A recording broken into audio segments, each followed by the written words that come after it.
Today on Switch to Linux, the cable lobby and internet streaming lobby, of course, warns you against pirating streaming. But we want to talk a little bit about this from a couple different perspectives. And of course, before we start this, I do not in any way endorse any form of pirating streaming or things like that. And I know the whole phrase that goes around, if buying isn't owning, piracy isn't stealing. That's a completely different discussion for a completely different day. But today I do want to talk a little bit about this article because it does carry with it a little bit of useful information, even though the source is a bunch of useful idiots.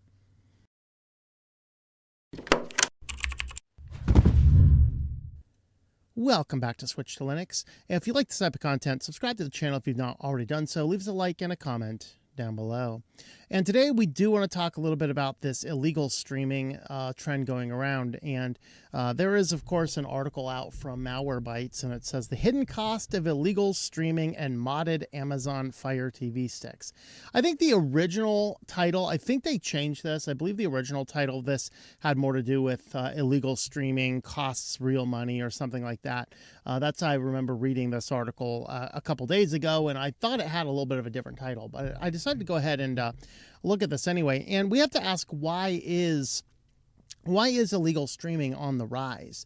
And the fact of the matter is the streaming system has become terrible. This video just came out from Internet Education and just a couple days ago, and it was an excellent video called Cable Was Perfect, actually. And of course, as our thumbnail says, streaming is not. It's about a 25-minute video, and I would highly encourage you to look for it on YouTube and watch it because this video had in it a lot of kind of breakdowns. We had cable, and one of the trends we're seeing in a lot of different videos is one of the big challenges with streaming is it produces this culture by which is everybody is all isolated. Whereas the old days around cable, everybody kind of came together at the same time for the same show. It created the cultural trends. Some of those cultural trends, in my opinion, were not always the best, but at least they were cultural trends that we could look at and be unified with together. Whereas streaming not only breaks that down, but streaming itself also has just become this giant behemoth of nonsense by where to watch all the content you could have watched on cable TV with predictable commercial breaks that you could easily record and then fast forward through the commercials if you wanted to. Remember that. While that used to be the case, now you actually have to pay the same, if not more, for all of these streaming systems and then figure out where something is and then jump to different streaming platforms when they move stuff, such that there's even a streaming TV guide that we will get to. Of course, you might say, well, I have all my own media. Well, not so fast. If you're using Plex, you are still going to have a problem. Plex this month is starting to officially crack down. We did recover this back in March when Plex had basically said, hey, in order to access your own content that you own on your own remote server, you're going to have to pay Plex $7 a month. Guys, don't use Plex. If you are on Plex right now, make the jump over to Jellyfin, and it is going to be a lot better. It is open source. It is not nearly as restrictive. Now, one of the problems I think with Plex is it makes illegal content sharing easier to do.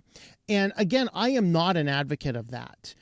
While ripping a DVD or a Blu-ray is of questionable legality here in the United States, we have some laws that say it is absolutely legal for a citizen of the United States to format shift the content they own. And we have other laws that says you cannot break encryption.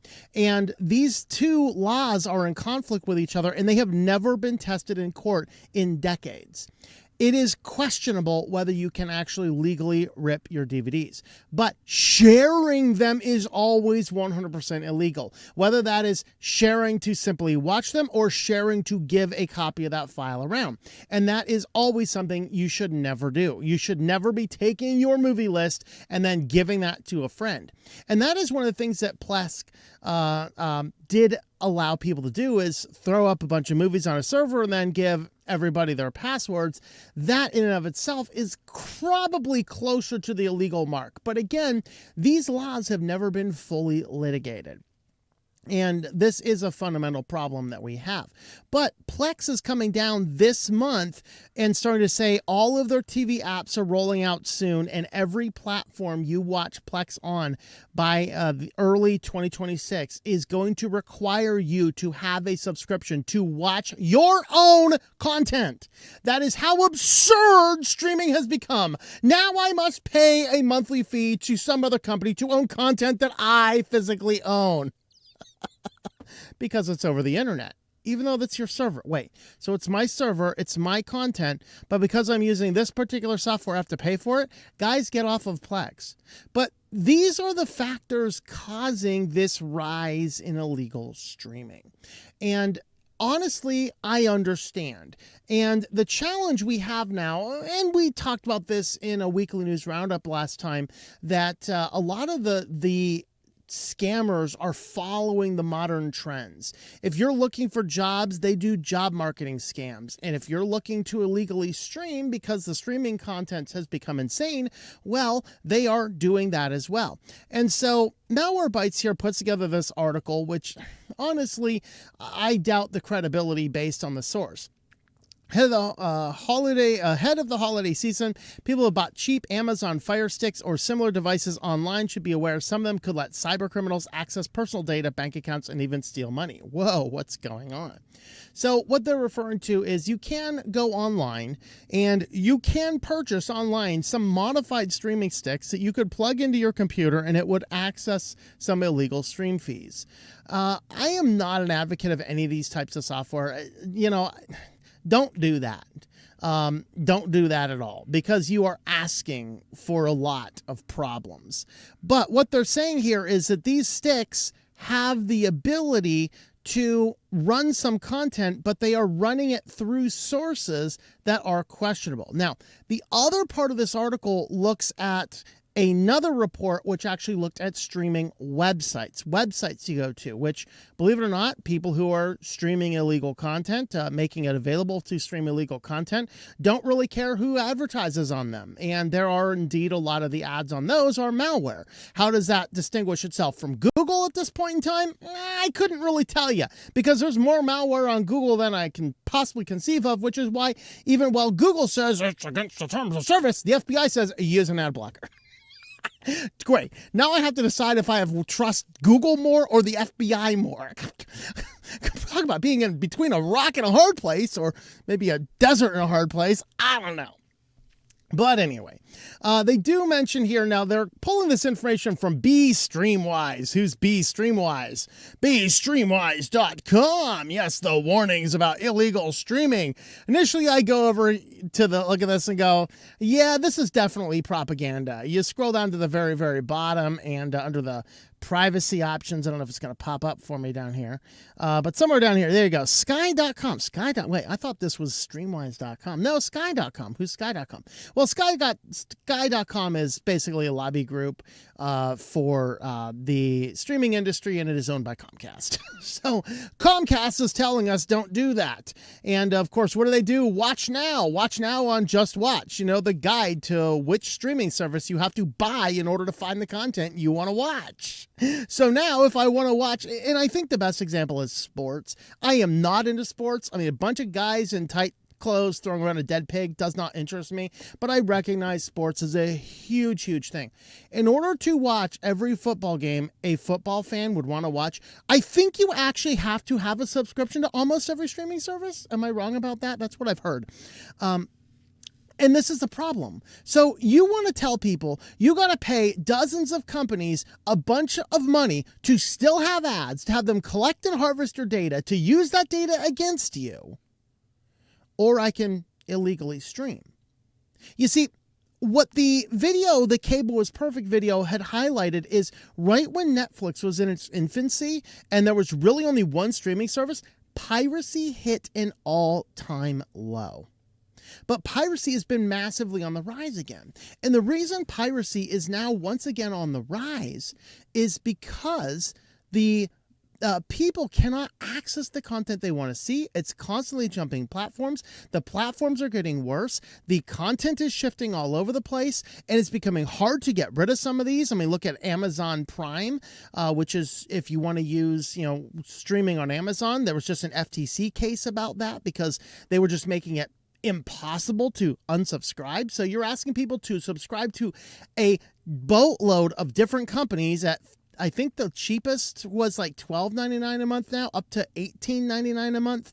And these companies are all making it harder to get away from. They're doing all sorts of weird, shady stuff in the middle. And then you're wondering why piracy is on the rise.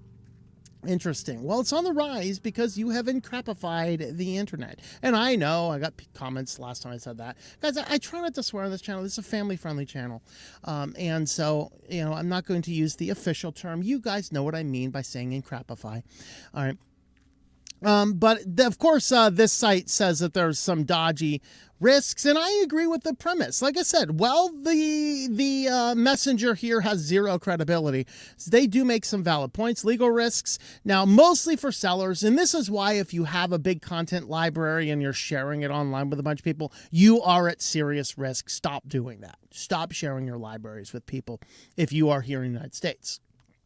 Different people in different countries have different laws regulating what they can do.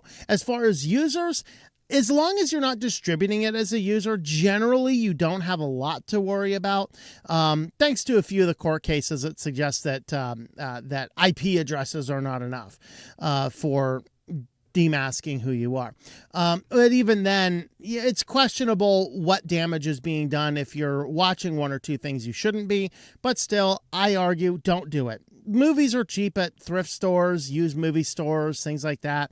I buy a lot of used movies on Amazon as well. I've only had one instance where there was a problem and Amazon took it back in a quick hurry and gave me my money back. No big deal.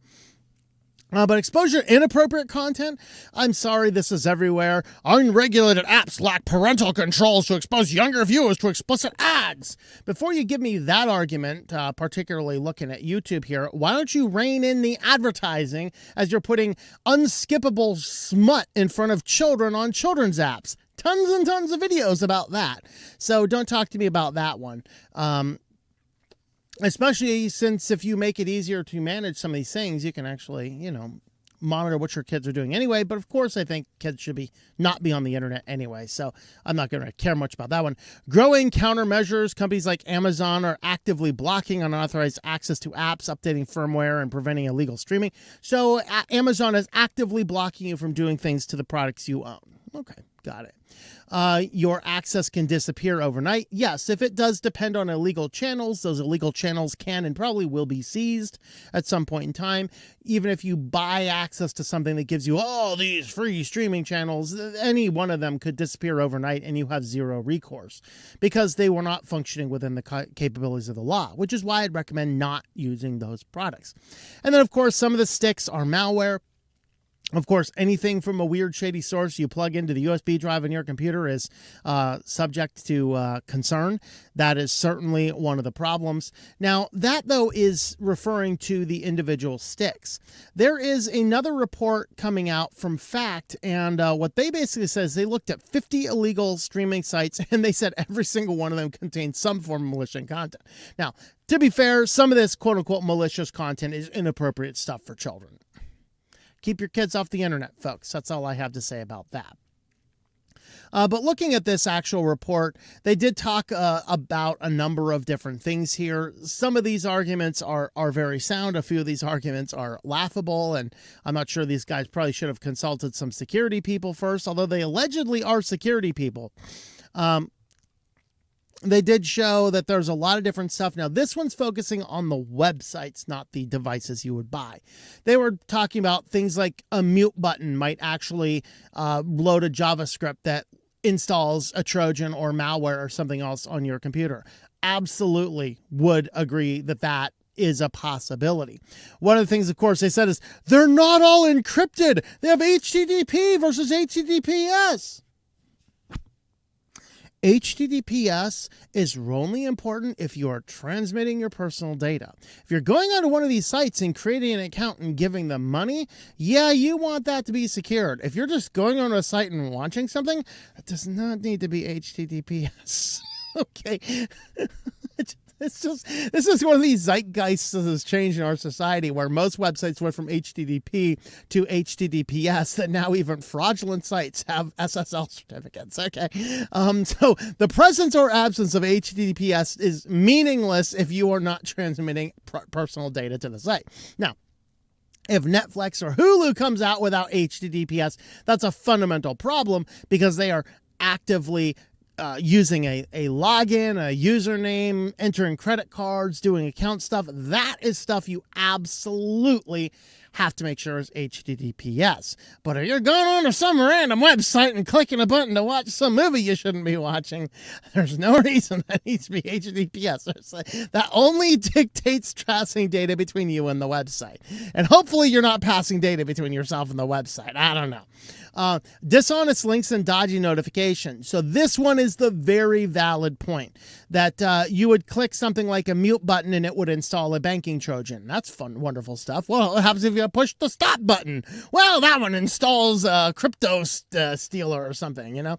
But they talked about this. They also talked about fake notifications. You know, one of these problems, hey, if our browsers just stop giving us notifications, it stopped this whole line of attack. This is why Firefox, listen up, we need a version of Firefox that has nothing in it but the capability of rendering HTML, PHP, and whatever websites. We need a browser without geo-tracking, without notifications, without GPS, without cameras, without microphones. Give us a browser with none of that stuff. Y'all guys do it on a mobile device. Give us that on a desktop too. That'll solve a lot of these problems, by the way.